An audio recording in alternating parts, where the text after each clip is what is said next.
ভাষা শহীদদের প্রতি শ্রদ্ধা জানাতে প্রস্তুত কেন্দ্রীয় শহীদ মিনার। এরই মধ্যে সব প্রস্তুতি সম্পন্ন করেছে কর্তৃপক্ষ। নেওয়া হয়েছে কয়েক স্তরের নিরাপত্তা ব্যবস্থা। ডিএমপি কমিশনার শেখ সাজ্জাদ আলী জানান, কেন্দ্রীয় শহীদ মিনারে শ্রদ্ধা জানানো নিয়ে কোনো ধরনের হুমকি বা আশঙ্কা নেই। জানান, ভিভিআইপিদের শ্রদ্ধা জানানো শেষে রাত 12:40 থেকে সবার জন্য উন্মুক্ত থাকবে শহীদ মিনার। আসতে হবে পলাশীর মোড় হয়ে। এদিকে নিরাপত্তা নিশ্চিতে পোশাকধারীদের পাশাপাশি সাদা পোশাকেও কাজ করছে পুলিশ সহ বিভিন্ন বাহিনীর সদস্যরা। ব্যারিকেড নির্মাণ, ওয়াচ টাওয়ার ও সিসি ক্যামেরা স্থাপন সহ সব প্রস্তুতি সম্পন্ন হয়েছে।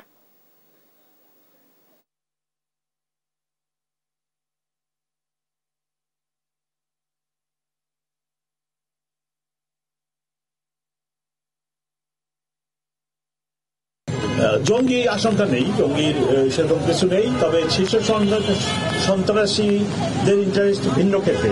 তারা চাঁদা আদায়, টোল কালেকশন, এটা সেটা, ওই দিকে তাদের ইন্টারেস্ট। এই দিকে তাদের ইন্টারেস্ট নেই। মূলত 7টা আউটার পেরিফেরিতে বন্ধ করে দেওয়া হবে। এখানে গাড়ি নিয়ে ঢোকা, আমাদের যে চলাচলের রাস্তা সেটা হলো পলাশী থেকে ভাস্কর্য হয়ে জগন্নাথ হল ক্রসিং হয়ে কেন্দ্রীয় শহীদ মিনারে আসতে পারবে।